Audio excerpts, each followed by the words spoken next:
good enough for you? I think you know what we want to talk about. But we need to find some people. Matt, can you hear me? The clock is ticking because every person in law enforcement will tell you. A quiet Ohio town, a missing family, a 13-year-old girl found bound and blindfolded in a stranger's basement. What happened inside that house was more than a crime. It was a calculated nightmare. And the man behind it, he didn't just want control, he wanted silence. But this channel, we broke the silence. This is the full untold story of Sarah Maynard, her survival, the cover-ups, and the justice system's biggest miss. You won't hear this anywhere else.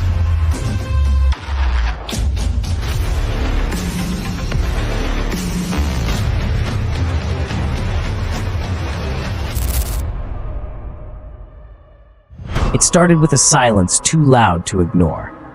November 2010, Apple Valley, Ohio, a quiet town that rarely made the news until the day 3 people disappeared without a trace and a young girl was found bound and gagged in a basement, alive, but forever changed. This is the story of Sarah Maynard, the girl who survived what others didn't. Before the headlines, before the horror, Sarah was a bright 13-year-old living with her mother Tina, her younger brother Cody, and their close family friend Stephanie Sprang. It was just another November day. School, homework, laughter in the living room. Then, nothing. Silence. When no one could reach Tina, alarm bells rang, friends called, phones went unanswered. And when neighbors stopped by the house, what they found was disturbing. The family dog was loose. Blood was on the floor, and no one was home. Within hours, authorities launched a missing persons investigation. But this wasn't a case of simply running away. Something was wrong, something violent. The following day, 13-year-old Sarah Maynard was found, alive, but she hadn't been rescued by chance. Police had zeroed in on a man named Matthew Hoffman. He was odd, reclusive, and obsessed with trees. He'd once been arrested for setting fire to a condo complex just to watch it burn.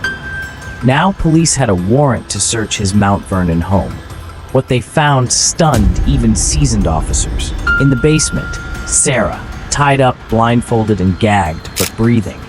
The relief was overwhelming. The town rejoiced. News helicopters circled above, a miracle in the making. But one question hung in the air like fog. Where were the others? Sarah's mother, her brother, Stephanie. Rescuing Sarah was only the beginning. What followed was a race against time. Investigators interviewed Sarah as soon as she was stable. Her story was chilling. She'd come home from school just like any day. Cody had rushed up the steps ahead of her, but when she opened the door, she sensed something was wrong.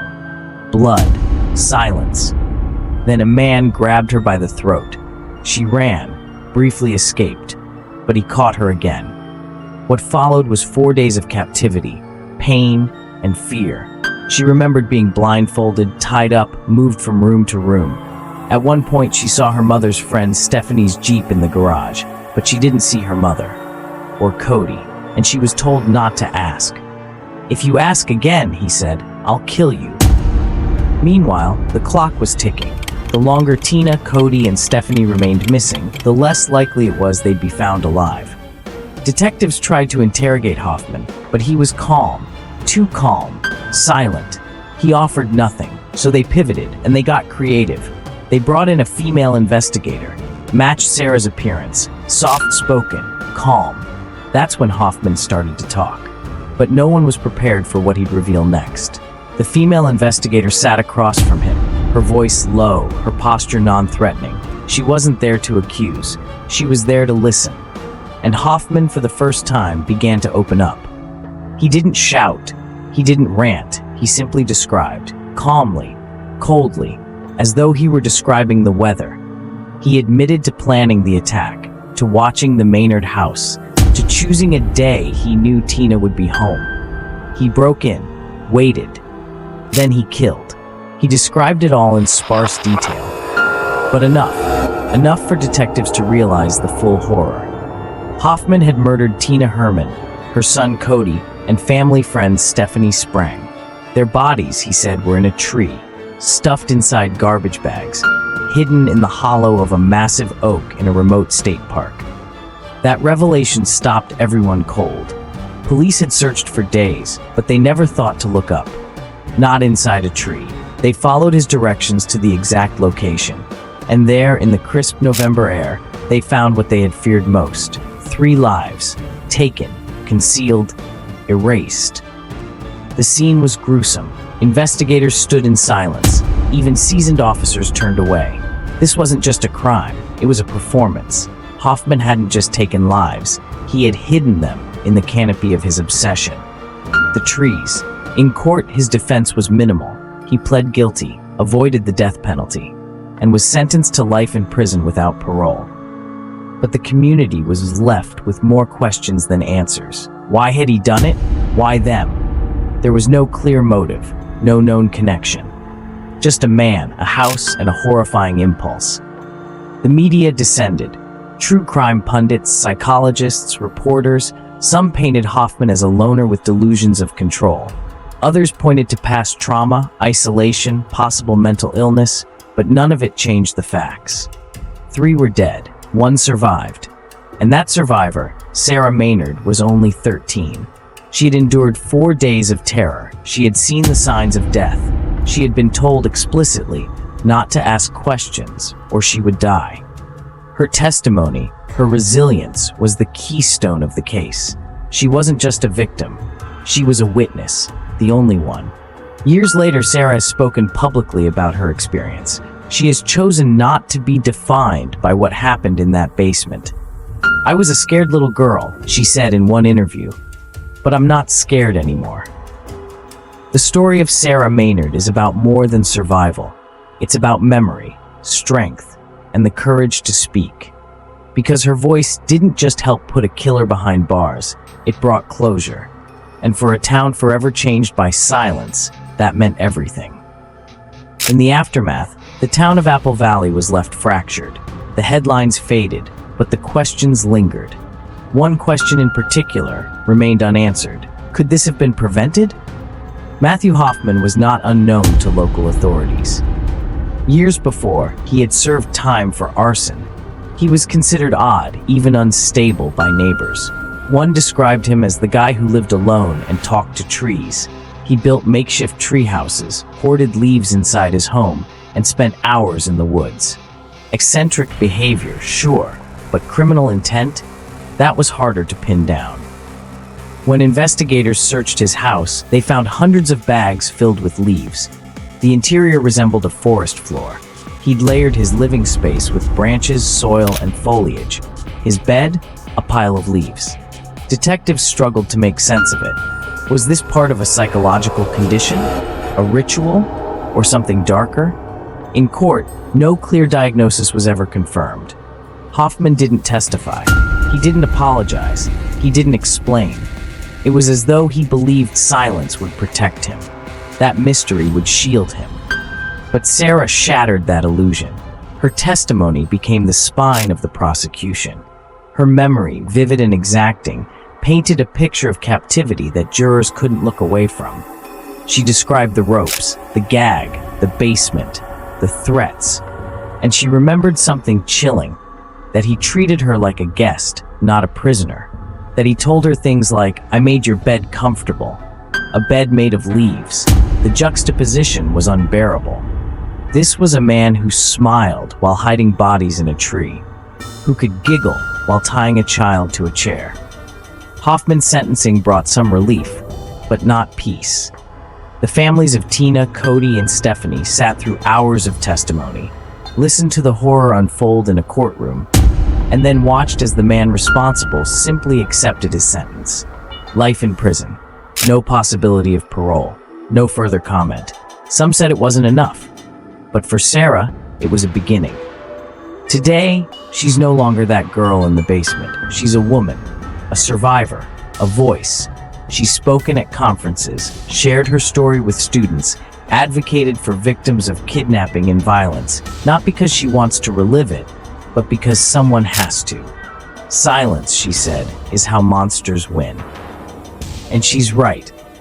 Because in the stillness of a quiet Ohio town, a monster once believed no one would ever hear. But they did. They heard Sarah, and now, thanks to her, they'll never forget. As the years passed, the Sarah Maynard case became a staple in true crime circles. Not because of its complexity, but because of its clarity. A single name, a single survivor, and a community shattered.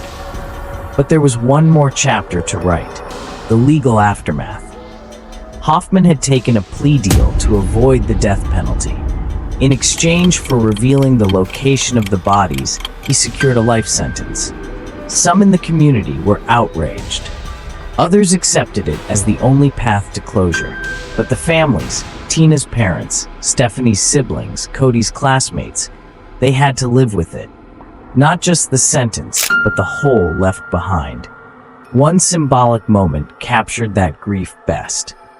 At Cody's school graduation, an empty chair sat at the front of the auditorium. Draped across it, a purple cap and gown, a white rose, and a diploma with his name.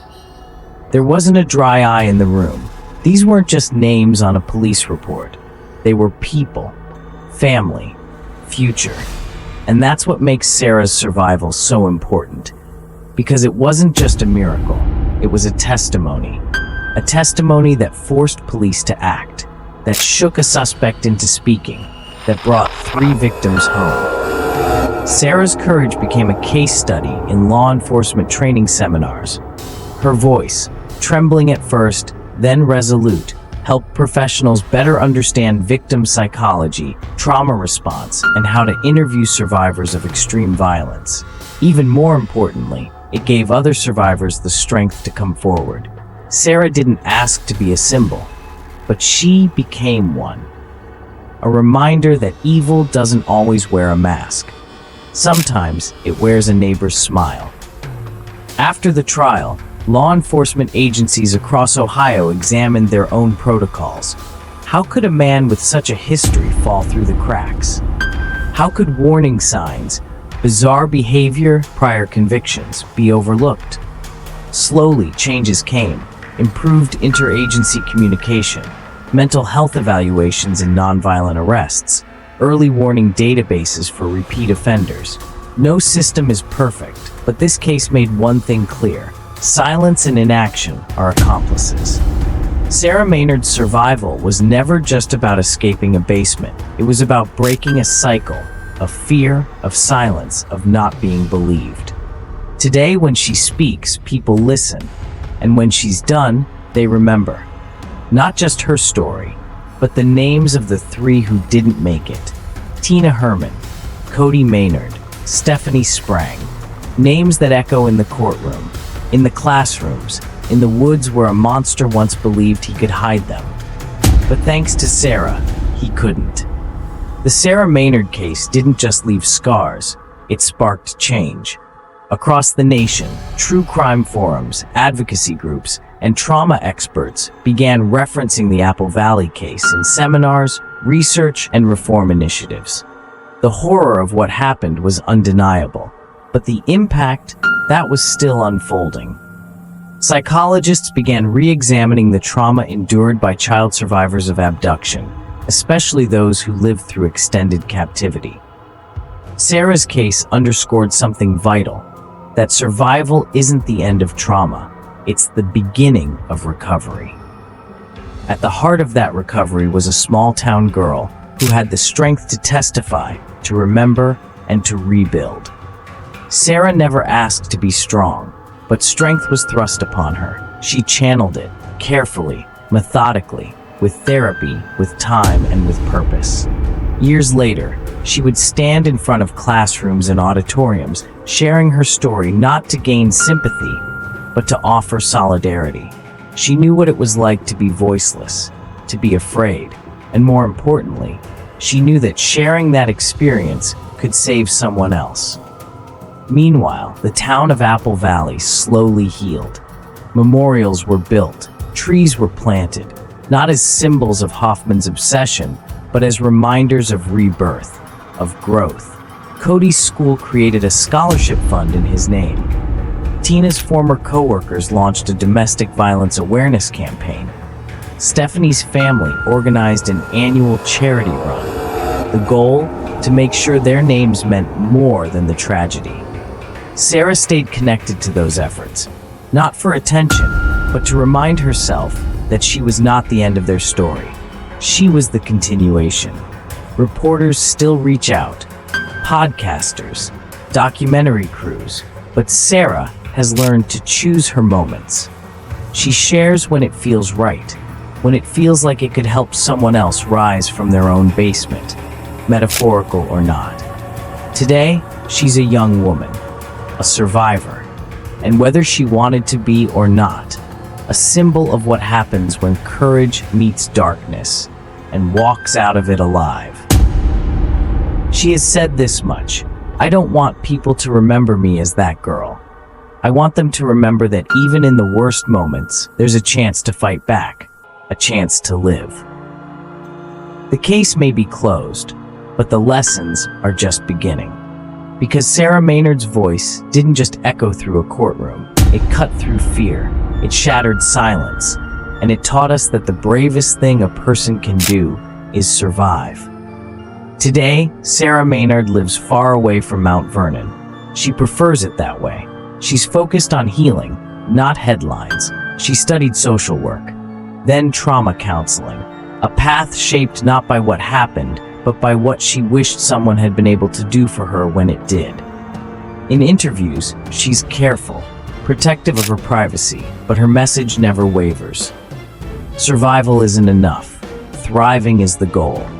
In quiet moments, she still dreams of her mom's laugh, her brother's goofy jokes, Stephanie's easy warmth. Those memories are with her always, but they no longer break her, they guide her. Sometimes she visits schools, not to scare, but to prepare. She talks to teens about boundaries, about speaking up, about listening to their gut. She tells them, if something feels wrong, it is. She's part of a growing movement, survivors teaching safety. And in every room she enters, one truth becomes clear. Sarah Maynard was never just a headline. She's a blueprint of recovery, of resistance, of resilience. And as long as her story is told, not just as a crime, but as a catalyst, there is hope that someone else will find the strength to escape, to speak, to survive, and to live. One girl survived, 3 lives were lost, and a town was forever changed. But what began in darkness didn't end there, because Sarah Maynard didn't just walk out of that basement, she walked into history. Her voice exposed the cracks. Her story demanded change. And here, we don't just tell the headlines, we dissect the hidden truths behind them. Subscribe if you believe stories like Sarah's should never be buried.